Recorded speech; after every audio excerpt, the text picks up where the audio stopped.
Good morning and welcome to the Monday Call brought to you by NZ Funds. This is the last one for 2024. I'm excited to say, been a big year and we're going to be talking a lot about that. My name is Stefan Clark. I'm the Chief Client Officer at the firm and today I'm joined by Mark Brooks, Chief Investment Officer. Morning, everyone. The global economy's returned to normality this year, fueled by the continuation of the bull market that began in 2022. Delivered a record year for many markets. At the start of the year, the average forecaster predicted just a 3% increase in the United States stock market. Yet markets surged far beyond those expectations. In this year's Year in Review podcast, we'll unpack key trends and insights over the year. What's worked well for the portfolios? Well, staying invested and expecting the bull market to continue. Lower interest rates were anticipated.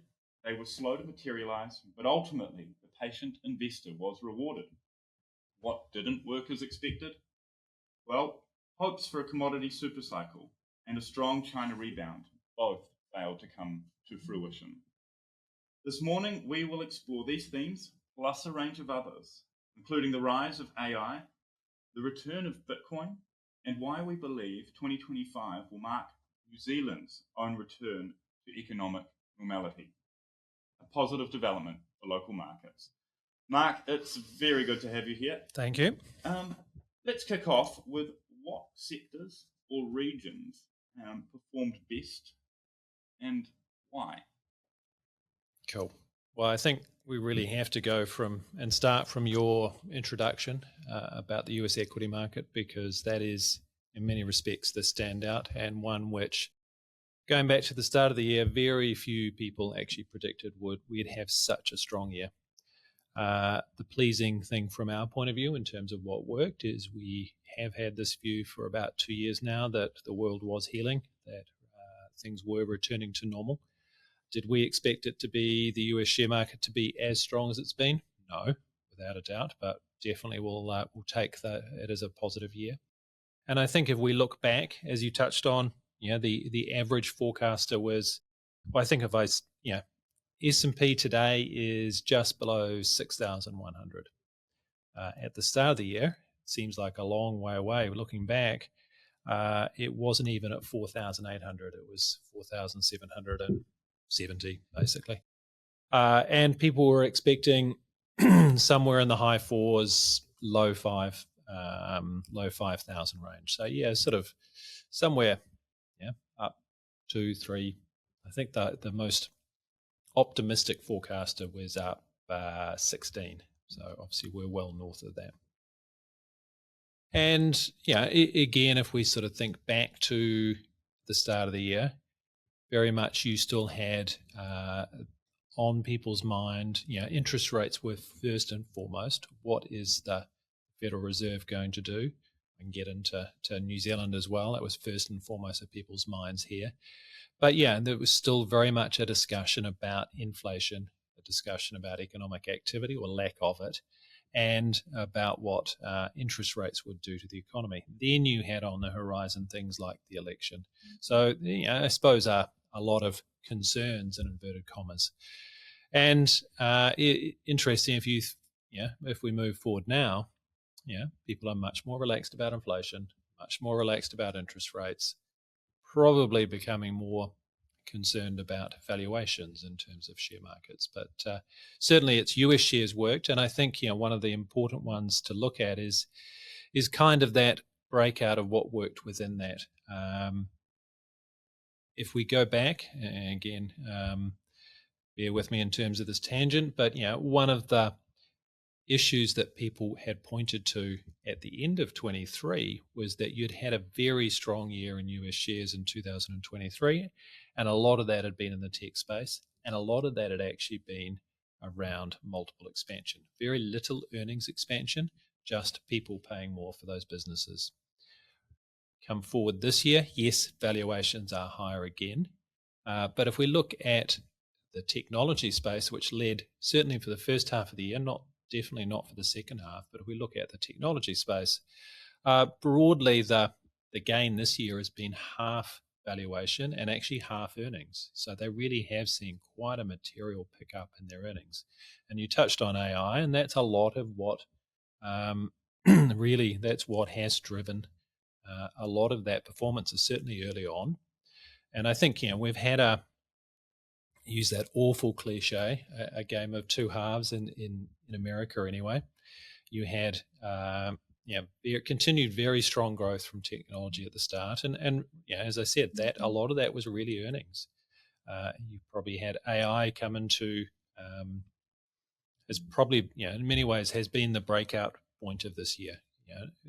At a general populist level, AI was very much around the fringes and not in sort of general discussion. Now it is, people are using AI in terms of ChatGPT or other sort of services, and it is becoming more of that mainstream. And certainly in terms of the big technology companies, it has become front and center. And I think, again, might be something to sort of touch on later, but if we look at sort of the spending that those companies are doing, I think the Magnificent Seven is spending this year, have spent somewhere in the region of $200 billion US on just AI spending and new AI spending. So, they've had the earnings. AI did very well to start with. More recently, as you've seen interest rate cuts come through, you've actually seen quite a broadening of activity, and that's what you would expect. In terms of bull markets, and this is definitely a bull market in the US. You've seen shares on, I don't know the number off the top of my head, but I think they're up 60% off the lows in late 2022. During that period, typically if a bull market makes 1 year old, it'll make two and push on. They don't tend to die early, I suppose is the term. And you tend to see a breadthening of activity. And you've seen that certainly over the second half of the year, where actually technology has slightly underperformed. And I think if I look at my numbers, John, if I got them here, sorry, rustle of paper. If I look at sort of the S&P is bang in line with the NASDAQ this year. So from that point of view, broader markets broader sectors have actually performed just as well as technology, which has been interesting. And many more of those slightly defensive sectors have performed well. So that's been an interesting dynamic, I think. Okay, just to clarify, so in the first half of the year, we've had technology ran off and did really well, partly because of AI investment and the earnings growth within those technology companies. In the second half of the year, you've had technology not perform quite as strongly, but not badly, not as strongly, and other sectors coming through. Yes. And so when you say broadening, you're talking about cyclicals, you're talking about industrials, any other particular sectors? Consumer discretionary, financials, and one which certainly I suppose was a beneficiary of the AI discussion has been utilities globally, as people sort of refocus on the activity in terms of need.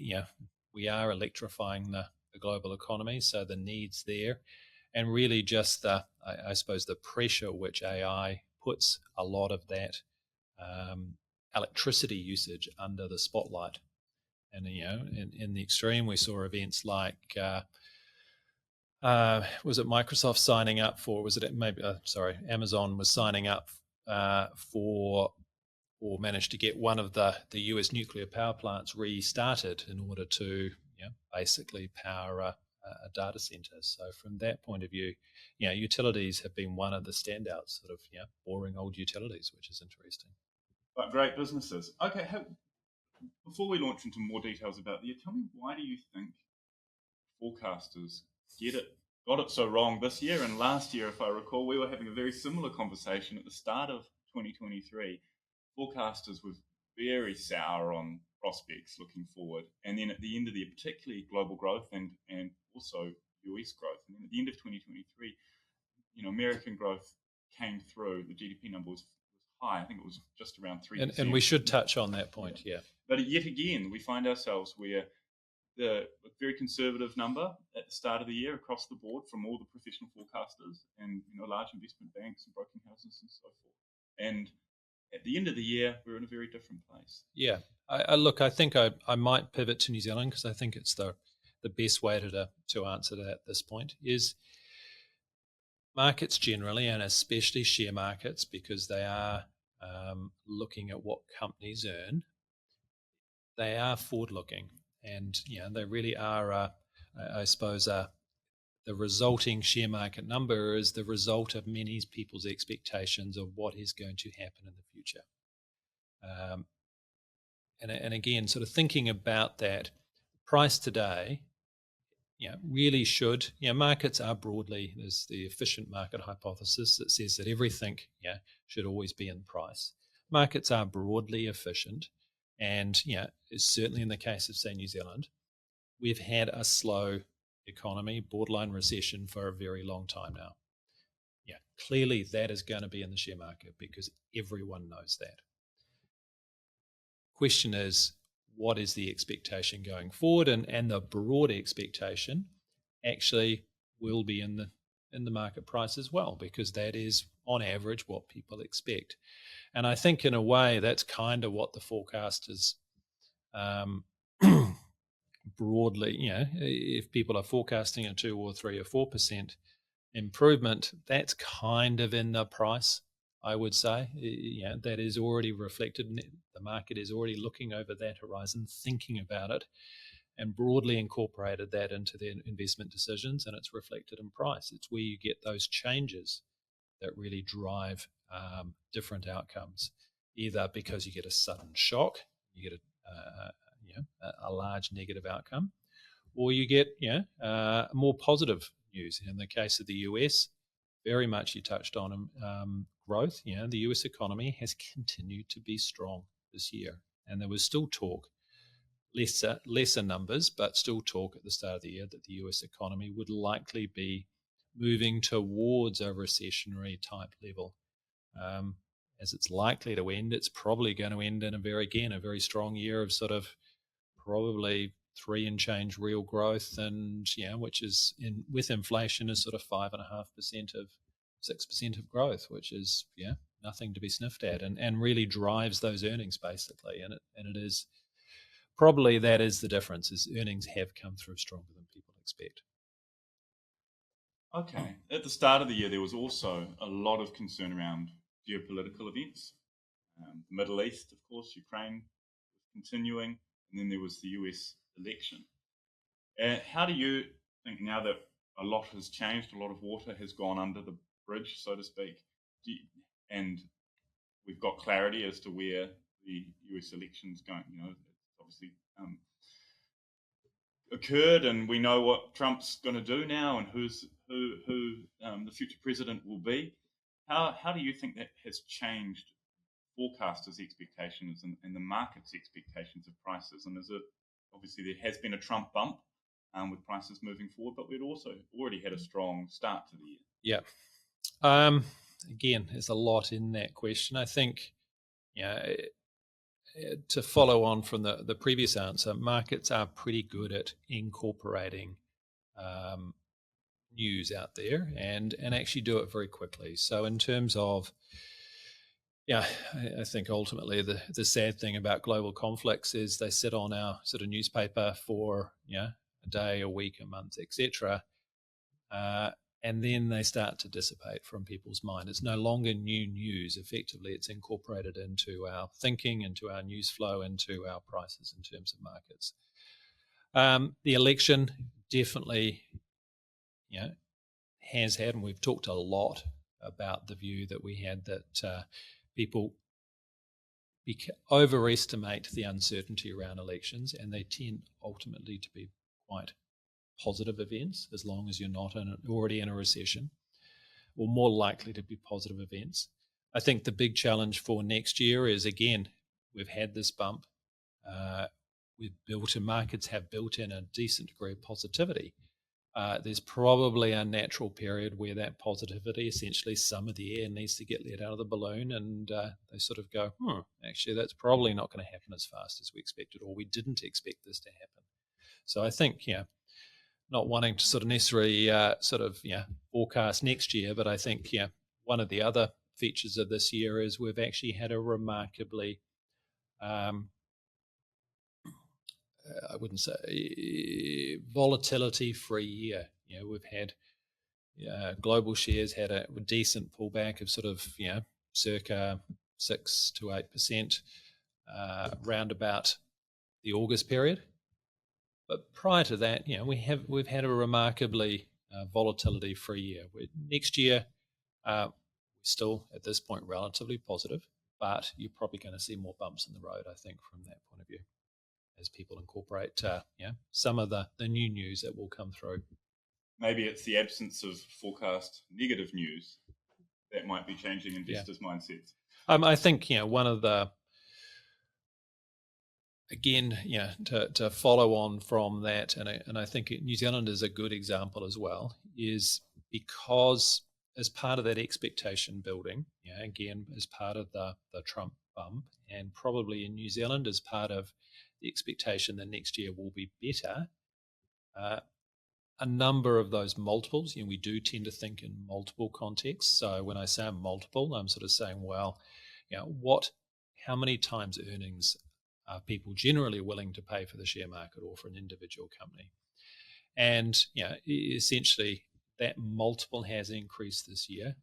And the expectation, certainly in terms of, say, the Trump outcome or even New Zealand with lower interest rates, is that earnings next year will be better. So whilst the multiple looks high now, going forward it won't be as high because earnings will come through. That's really the question mark for next year. Are we going to see that earnings continue to come through, both in places like the US, but certainly in New Zealand? And that would be our thought, as you sort of touched on, whether we get back to a more normal outcome where earnings are actually better than people anticipate because they're not expecting normal. Yeah.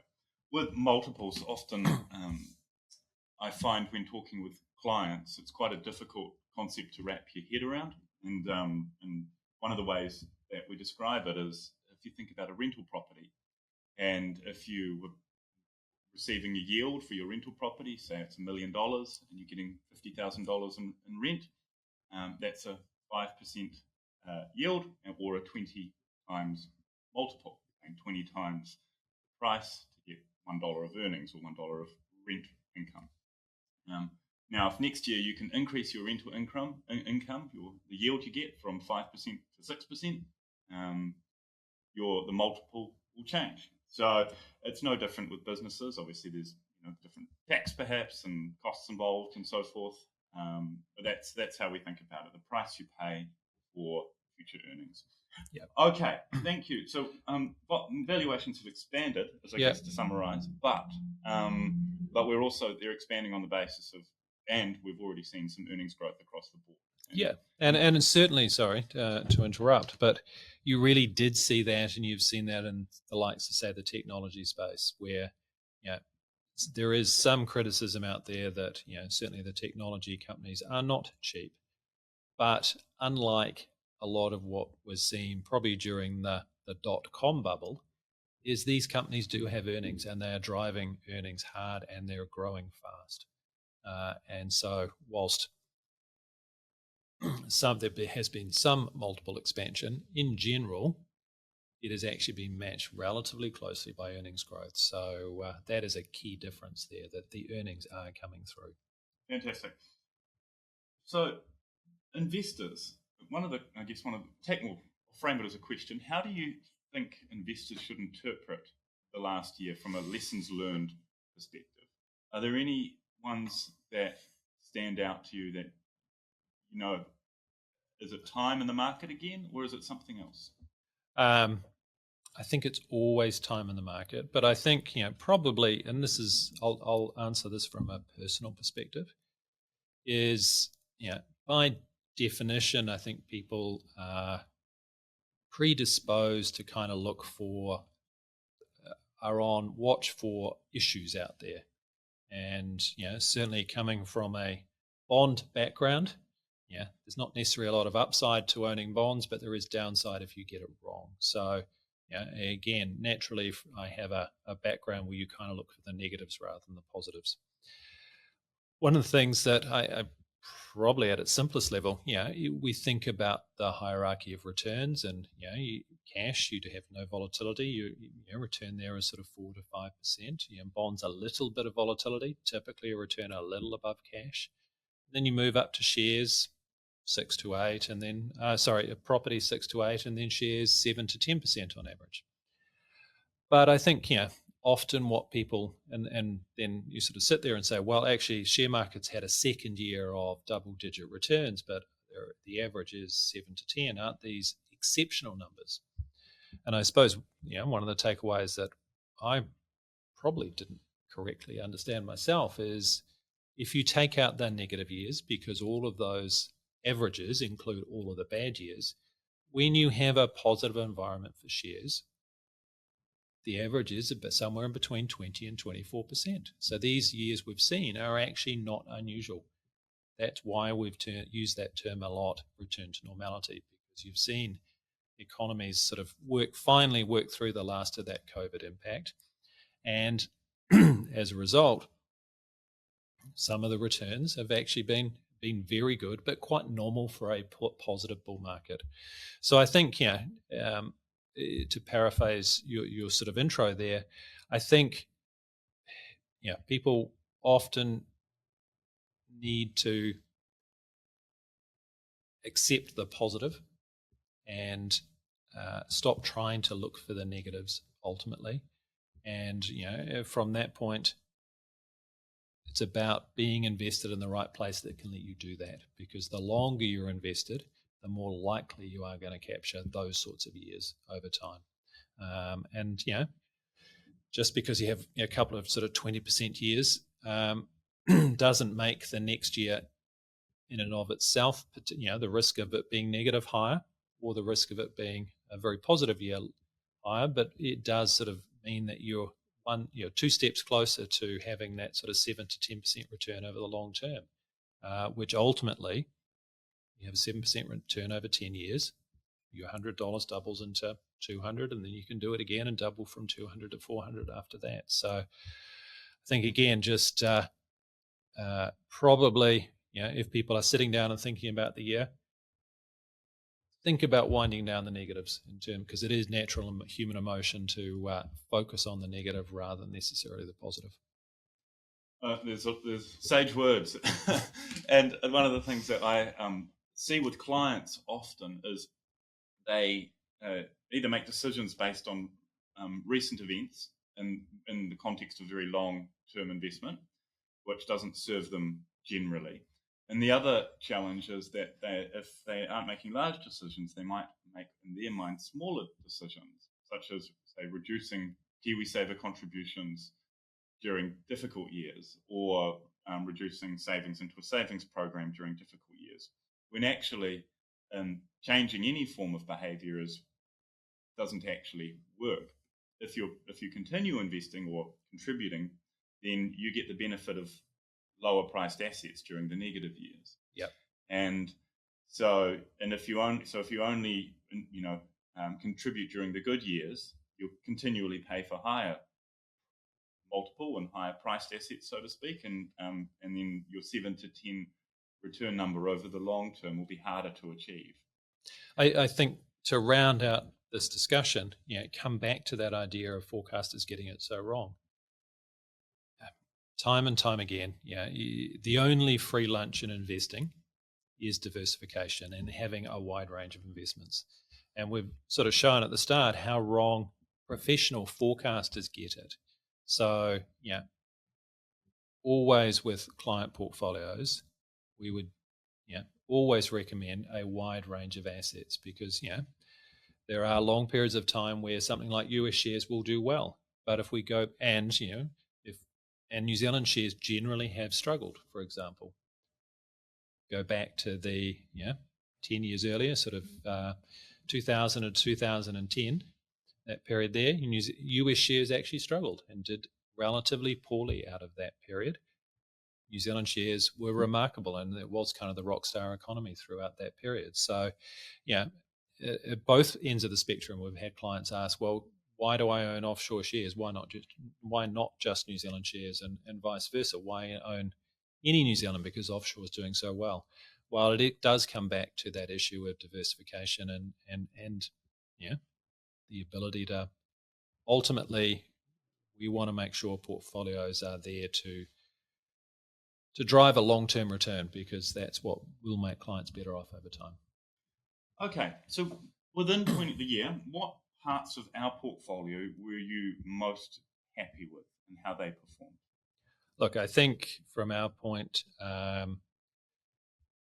probably the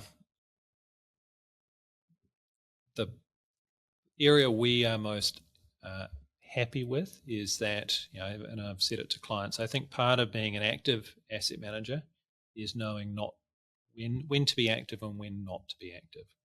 And about 2 years ago, we did take the view that the global economy was healing. And also, if we looked around markets, be it interest rates, be it bond markets with bond yields, share markets globally, valuations felt very normal. And if you had an economy that was improving in terms of its activity, that actually it would be well placed in that situation to generate some returns across the board, good returns across the board. So generally, we've been, I think, probably most pleased about portfolios is that we've held the course. We have not changed portfolios much in terms of their allocation, and they have been able to reap the rewards of that. So that has been, I think that's been the positive. In terms of what's generally worked, it's being invested. It's being invested in shares. I think we've generally had a view that interest rates were likely to come down. That took longer to happen than we did expect. But, if we sort of sit here now, they're a long way from the highs that we saw back in sort of March of this year, where the Reserve Bank was talking about putting interest rates up to 6%.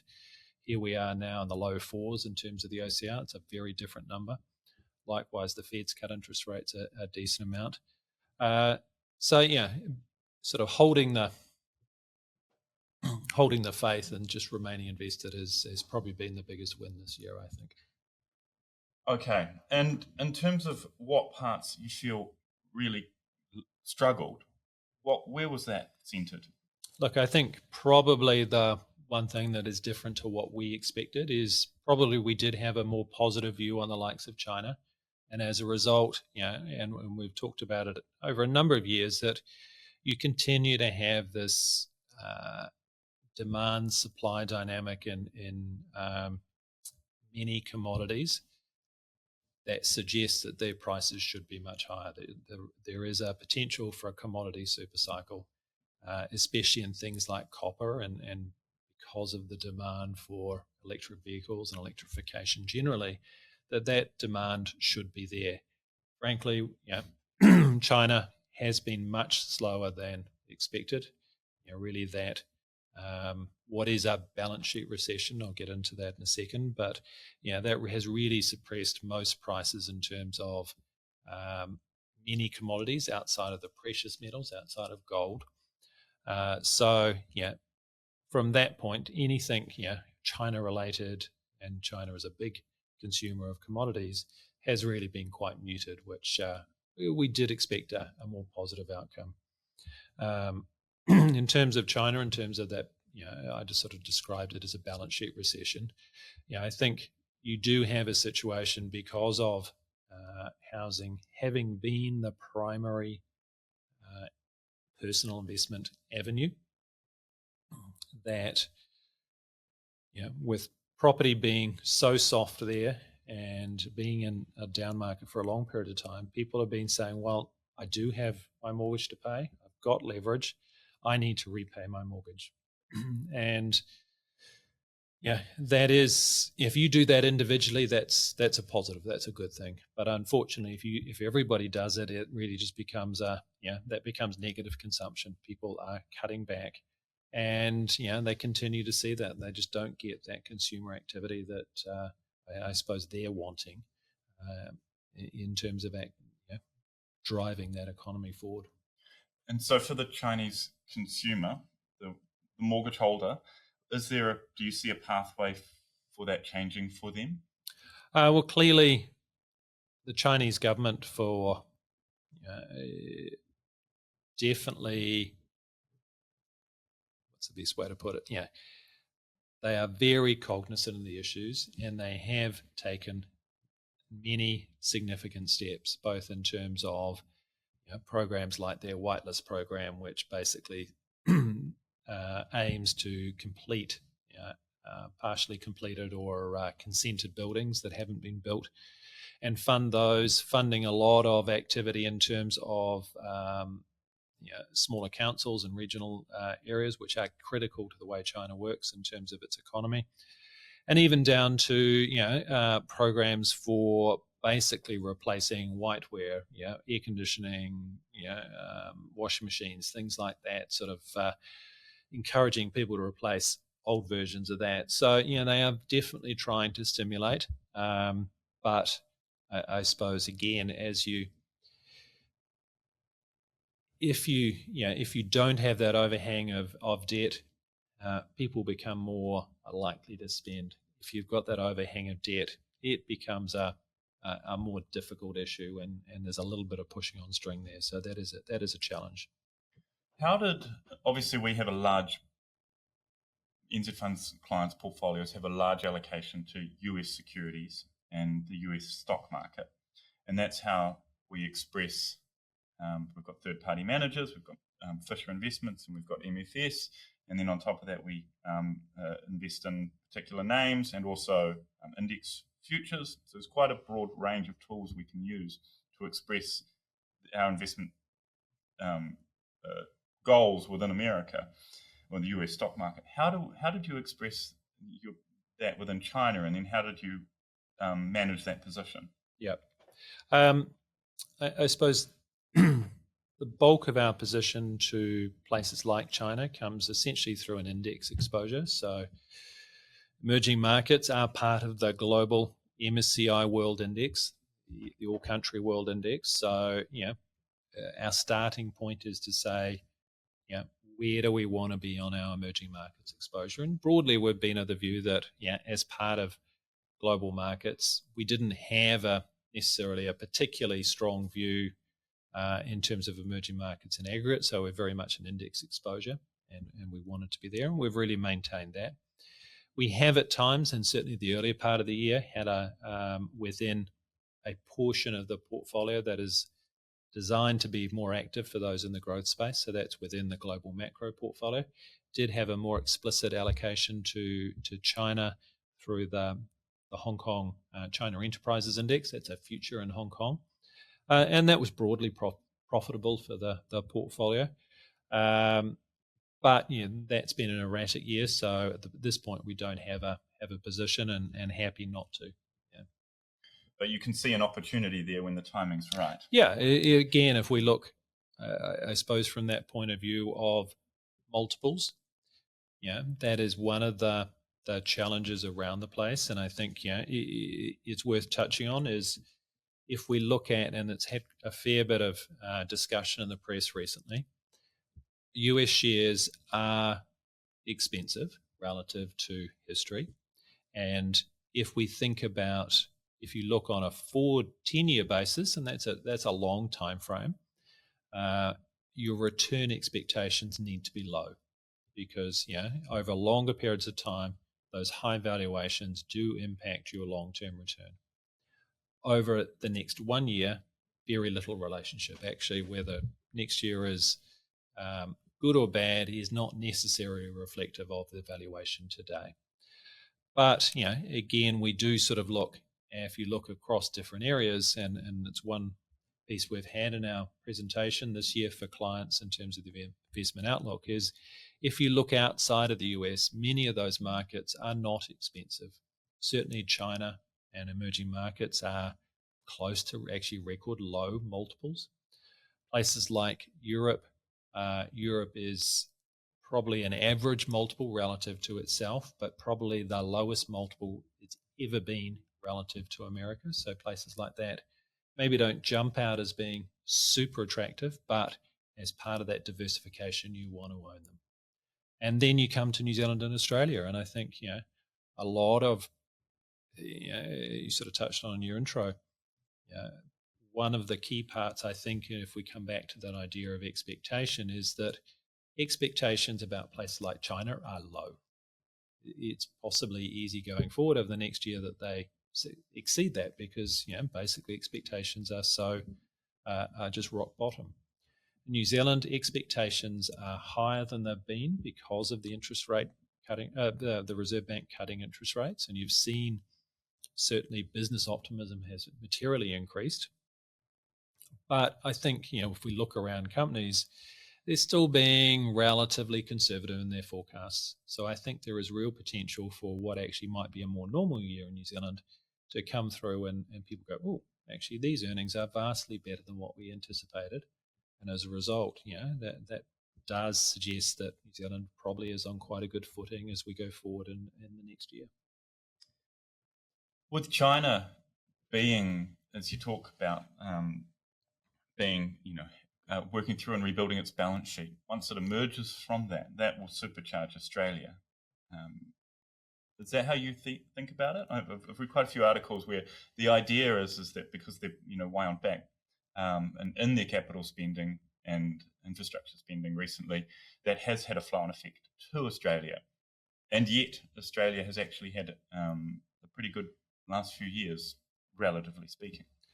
Yeah, well, look, I think what will be interesting to see is how much the economy there matures.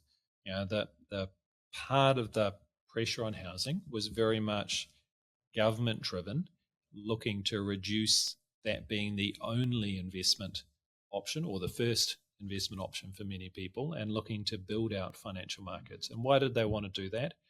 That was about building more of that internal consumption and broadening internal consumption. So people were buying Chinese made clothes, Chinese cars, Chinese computers, not importing from elsewhere or not importing the technology, building that technology base. And as part of that, consumption's been really slow, but it's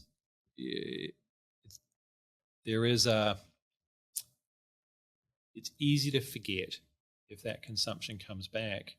If you think about balance sheets in China, yes, people have been looking to repay debt, but at the same time, cash balances are remarkably high. People have always had high cash balances in China, basically because there's a limited social security network. Throughout the whole COVID period, they continue to build those cash balances. Even now, as they rebuild their balance sheet, those cash balances are going up. So there is a massive war chest of money that can be spent on individual consumption when that time comes, and you don't know when that time comes. But Australia by definition is well placed, and to a degree, New Zealand remains well placed to benefit from that as well. Be it sort of milk, wine, those sort of traditional soft commodities that we produce, or things like tourism. We're not seeing the volumes of sort of Chinese tourists that we saw previously. So I think both remain well placed from that point of view. Excellent. Let's turn our mind to New Zealand for a moment. How do you think New Zealand is in moving forward in 2025 to a period of stronger growth? And are we taking the steps we need to be taking to do that? One of the things I've been hearing when I go out, and I get the pleasure of speaking to a lot of accountants across New Zealand, is the saying "survive to 25," which is, and that's the advice that across the country is being given. Position yourself, and then next year is going to be a much better year. Is that how you see it? Broadly, yes. I think I would and would always want to be a little more nuanced about that. I think by definition, we've had, and I've used this sort of terminology a lot. You've had basically the two parts of spending, be it consumer spending or government spending. The foot's been on the brake for both. Certainly, with Reserve Bank and interest rates up at 5.5%, that meant that basically they had both feet on the brake for consumer spending. Government, probably that's a more recent event, but certainly the current government has their foot on the spending brake. The Reserve Bank has reduced rates already by sort of 1.25%, all the way from 5.5 to 4.25. That takes time to roll through. Economics sort of tells you that there's always sort of these, again, a bit of a euphemism, long and variable lags. The Reserve Bank will keep cutting rates. They've pretty much said they're going to do another 50 in February. That'll take us to 375. And then over the rest of the year, we'll probably get towards 3%, somewhere where a point which they sort of view as being what their class is neutral. So neither sort of foot on the accelerator or foot on the brake. I think that means that, definitely that makes, and we've seen it in terms of business optimism about what the year ahead's likely to bring, is that, that will makes the outlook for next year better, and I think generally activity levels will be better. I'd sort of break it up probably into companies that benefit early, medium, and late from that process. And again, sort of on the survive to 25, if you're in construction, forestry, parts of transportation, really, really tough at present. I saw an interesting chart the other day that we have a cyclical bottom or we're at lows in terms of residential construction. Usually that does not coincide with a low in commercial construction. They tend to move in a different cycle.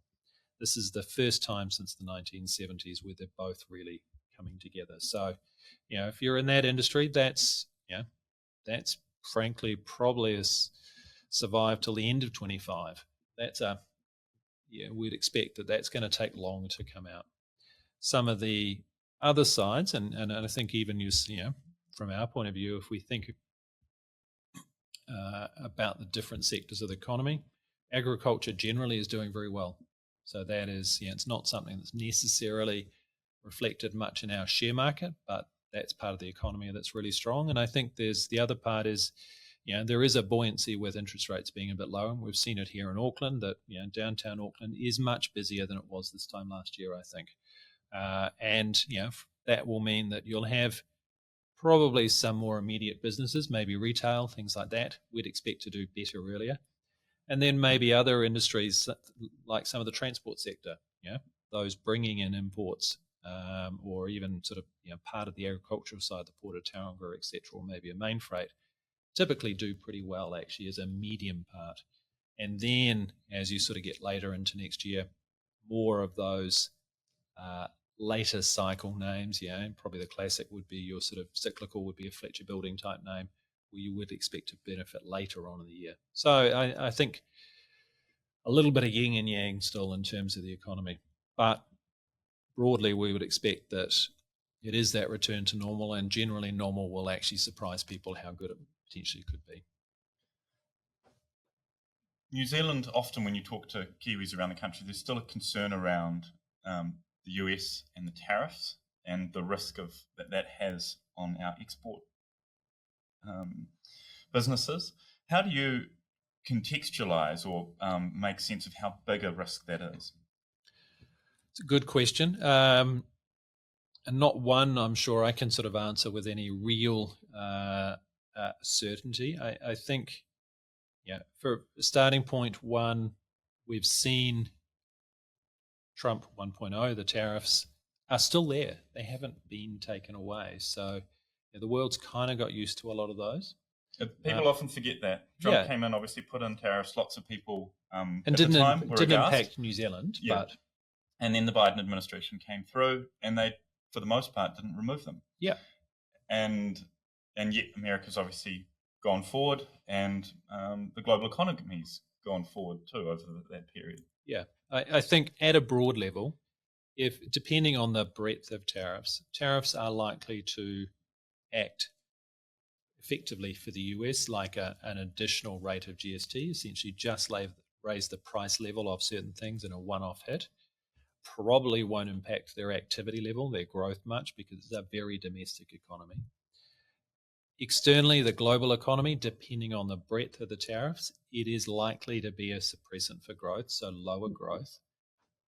Inflation, more mixed, probably a wash in many respects, but likely to slow activity, certainly in places like Europe, potentially in China. So you'd expect to see probably some responses from China. In the case of China last time, they devalued the yuan.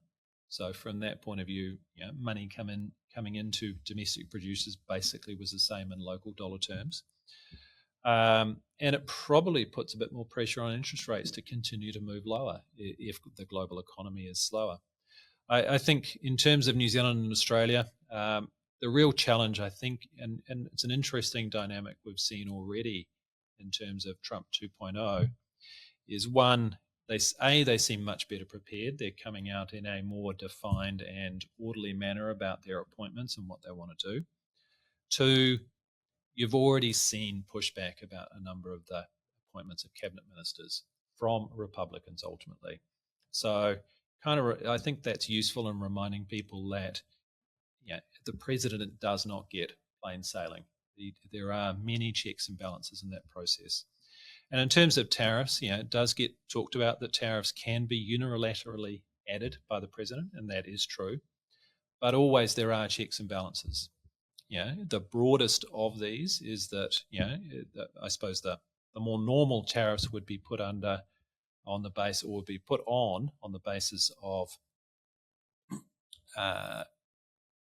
somebody being essentially being deemed to be a currency manipulator, so making their products too cheap in the US. So that's one reason. And the other is national security. Both of those, completely valid, and they will be used. Hard to say a global 10% tariff on everybody or a tariff on Australia and or New Zealand on the basis of national security is really going to fly. And you would expect that there is likely, again, to be some pushback in different parts of the Republican Party around things like that. So I think, probably not a given is the view, and that's typical for what is often election year or pre-election rhetoric does get watered down as you move through that process. But certainly it could still be a challenge for a number of industries. Yeah. So the bluster was there for a purpose, and now and we'll see how it actually plays out. Whether Trump the sequel is is the same or different, we don't know. Okay. It's been a really big year for digital assets, and I would be remiss to have the end of year call without talking about Bitcoin and where it is today. Could you take us through where we were at the beginning of the year, any major moves, and then obviously we're at new highs now? Yeah. New highs. Bitcoin started the year at 42,500. Here and now today, I think just under 100,000. So more than doubled over that time frame. But I think it's also worth pointing out it's been a good year for what I put in inverted commas precious metals at a broader kind. Bitcoin being that digital gold, but actually we've seen really strong performance out of gold this year. It's been one of the quiet asset classes. Gold started this year at broadly $2,000 an ounce. Now been all the way up, I think, to almost 2,800. It's now at sort of 2,600 and change, but a really good year there. And in many respects, and the reason I bring in gold is that we tend to view the discussion as the same. We've looked a lot at digital assets this year, and I think there's a couple of things that have come out of that, sort of what we've looked at. One, people do talk about Bitcoin being this, and quite happily throw out, it's really volatile. Yes, it is. Volatility, looking back over the last year, is just under 50% on a per annum basis.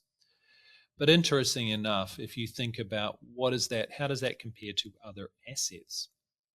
And the one people might be surprised about is the world's largest company, NVIDIA, has got a similar level of volatility. It has broadly had about a 50% volatility this year. So, we do from that point of view, and typically commodities, for example, on average, are more volatile than shares are in terms of broad share markets. So we tend to view Bitcoin through that lens of, position-wise, we'd hold it in a level which would be commensurate, say, with our position we'd hold on a single security. But also we view it in that commodity lens. And, I think if we look at, and I'll start with gold, Gold is about 4,000 tonnes a year are mined. Of that, about a third or just over a third go straight to central banks. Central banks have been really big buyers. And since the start of the Russia and Ukraine war, a lot of buying in that space central banks have increased their buying of gold. So, from a demand, so that means demand has increased, but supply is broadly doesn't change a lot. It's going to be about 4,000 a year, 4,000 tons a year, give or take, every year. So you've had central banks buying, and as interest rates start to come down, that's when you definitely expect, and you've seen it this year, that you start to get more market/retail participation through ETFs and things like that, and their buying has increased. So if supply doesn't change and there is demand, price goes up. We very much view Bitcoin the same, that it is a fixed supply asset, 21 million Bitcoins in total. Not quite at that number yet, but they broadly increased by 450 a week. But the buying base is increasing and increasing pretty rapidly.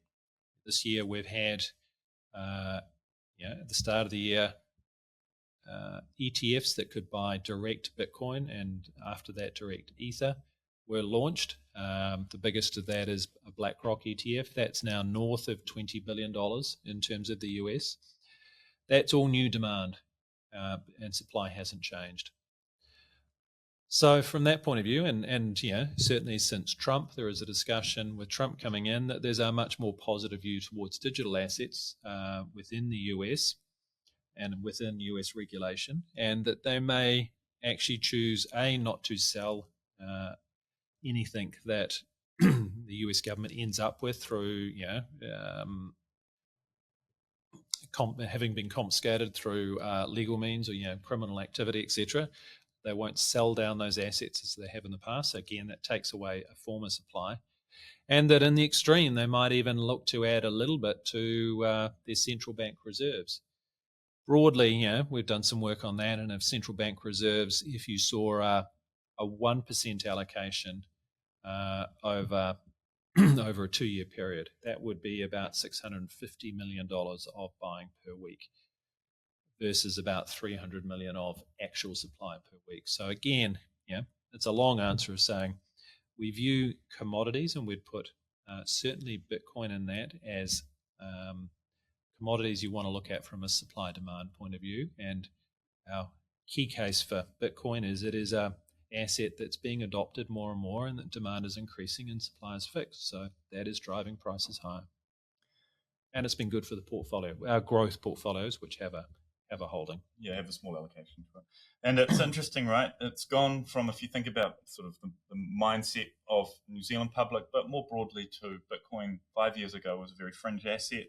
And then it's moved up and become more and more mainstream as larger and larger organizations engage with it. It becomes more regulated. Yep. And now it is broadly part of the financial ecosystem of the world. And there's, there's still a pathway for it to become more and more that, but it is no longer as edge case perhaps as what it previously was. Yeah, I would sort of say, well, again, in that idea of treating it as a commodity, we would always go back in terms of client portfolios to say, what are the assets that generate a long run return that will meet our clients' targets? And broadly, those assets it'll be dominated by predominantly shares, bonds, and cash to a lesser degree in terms of where people are age and stage and risk spectrum.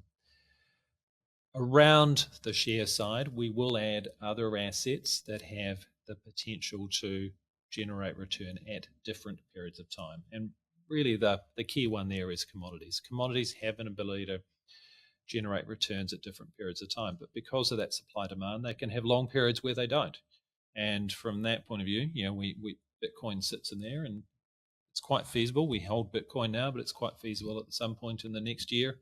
At this time next year, we won't hold any because we view that demand-supply balance has changed.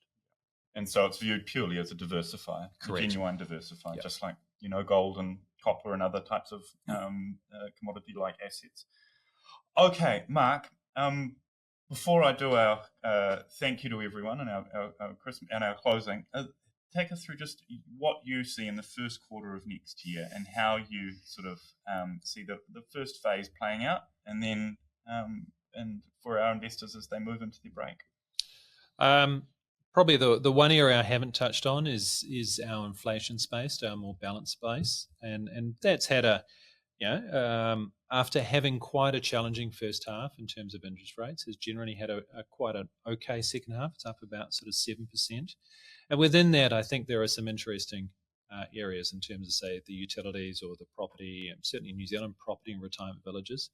I think that's been a pleasing outcome. I think as we go forward, having that defensive space, I'd expect will be a really good, stable part of the portfolios. Next year, first quarter, I think you're going to have a little bit of yin and yang. One, you've had this positivity post Trump's election. There is a little bit of a risk that the air gets let out of the balloon, so to speak. But at the same time, I would dare to say that's probably expectation. That may actually be in price. And in some respects, what I'd inverted commas call the pain trade for professional investors is that they're not actually invested enough, and markets may actually go higher. So it'll be a year, I think, where we have probably more ups and downs, but still has a potential to be a good year. It's just a matter of staying the course again. Yeah, and it's interesting, right? It's quite a different conversation from where we were a year ago. Very much so. Very much a more normalised environment, even though there are certain sectors, construction, as you mentioned, and retail and so forth, that are having a difficult time in New Zealand. Globally, when you step back and look at the big picture, it is quite a more normal place to invest, which is fantastic. I think, again, if you think about, and we've talked a lot about those investment cycles where bull markets are born in pessimism. They tend to grow in skepticism, mature in optimism, and then die in euphoria.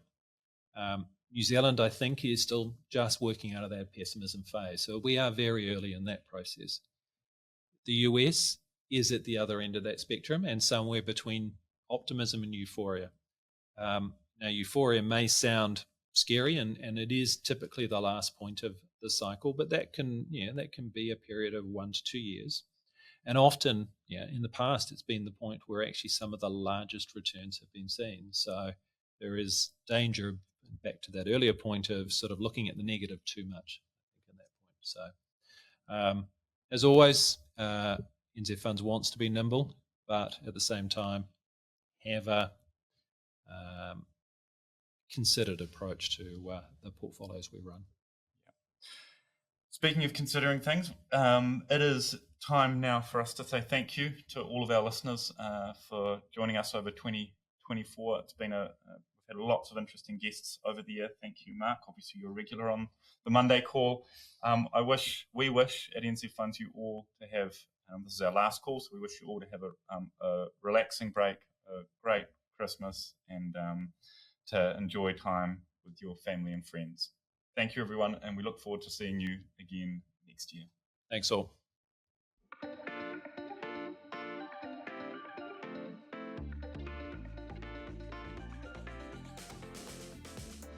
New Zealand Funds Management Limited is the issuer of the NZ Funds Active Income Series, NZ Funds Active Inflation Series and NZ Funds Active Growth Series, together the NZ Funds Active Series, as well as the NZ Funds KiwiSaver Scheme, the NZ Funds Managed Superannuation Service, NZ Funds Wealth Builder and NZ Funds Income Generator. For further information or to request a copy of the product disclosure statement for each of these, please contact NZ Funds or visit nzfunds.co.nz. This recording is provided for information purposes only. The information provided is not intended as a substitute for specific professional advice on investments, financial planning or any other matter. Past performance is not an indication of future returns.